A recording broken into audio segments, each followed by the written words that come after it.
ಜೈ Mahakal friends. ಶಿವಲಿಂಗಕ್ಕೆ ಅಭಿಷೇಕ ಹೆಂಗೆ ಮಾಡೋದು ಅಂತೇಳಿ ಅಂದರೆ ನನಗೆ ಗೊತ್ತಿರೋ ರೀತಿಯಲ್ಲಿ ನಾನು ಹೇಳ್ತೀನಿ. ಏನಕ್ಕೆ ನಾನು ಡೈಲಿ ಮಾಡೋದ್ರಿಂದ ನಾನು ಹೆಂಗೆ ಮಾಡ್ತೀನಿ ಅಂತ ಹೇಳ್ತೀನಿ. ನಾನು ಬೆಳಗ್ಗೆ ತಲೆಗೆ ಸ್ನಾನ ಮಾಡಿಕೊಂಡು ದೇವ್ರ ಮನೆಗೆ ಬಂದು ನೆನ್ನೆನ ಇಟ್ಟಿರೋ ಹೂಗಳನ್ನೆಲ್ಲ ತೆಗೆದು ಶಿವಲಿಂಗನ ಒಂದು ಗಿನ್ನೆಲ್ಲಾದರೂ ಇಲ್ಲ ಪ್ಲೇಟಲ್ಲಾದರೂ, ನಾನು ಆ್ಯಕ್ಚುಲಿ ಪ್ಲೇಟಲ್ಲಿ ಇಡ್ತೀನಿ. ನೀವು ನಿಮಗೆ ಹೆಂಗೆ ಗಿನ್ನೆಲಾಗುತ್ತೋ, ಗಿನ್ನೆ ಇಲ್ಲಾಂದರೆ ಪ್ಲೇಟಲ್ಲಾಗುತ್ತೋ, ಪ್ಲೇಟಲ್ಲಿ ಇಟ್ಟು ಫಸ್ಟು ಮಾಡಬೇಕಾಗಿರೋದು ದೀಪ ಹಚ್ಚಿಸ್ಬೇಕು. ಪೂಜೆ ಏನಾದ್ರು ಸ್ಟಾರ್ಟ್ ಮಾಡಿರಿ ಪೂಜೆನ, ಫಸ್ಟು ದೀಪ ಹಚ್ಚಿಸ್ಬೇಕು. ದೀಪ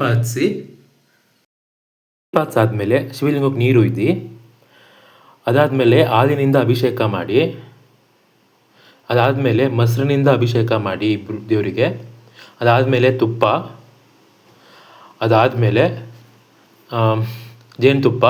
ಜೇನುತುಪ್ಪದಿಂದ ಆದಮೇಲೆ ಸಕ್ಕರೆಯಿಂದ, ಆಮೇಲೆ ಬಾಳೆಹಣ್ಣು. ಏನಕ್ಕಂದರೆ ಪಂಚಾಮೃತ ಅಭಿಷೇಕ ಮಾಡ್ತಿರೋದ್ರಿಂದ.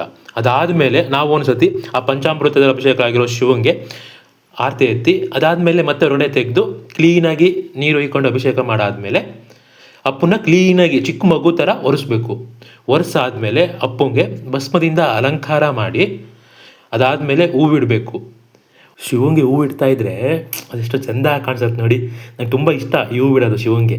ಆಮೇಲೆ ಪೂಜೆ ಮಾಡಬೇಕು. ನಾವು ಅಗರಬತ್ತಿಯಲ್ಲಿ ಪೂಜೆ ಮಾಡಿ ಶಿವನಿಗೆ ಆ ಅಗರಬತ್ತಿಯನ್ನು ಕೊಟ್ಟು, ಅದಾದಮೇಲೆ ನಾವು ಆರತಿ ಮಾಡಬೇಕು.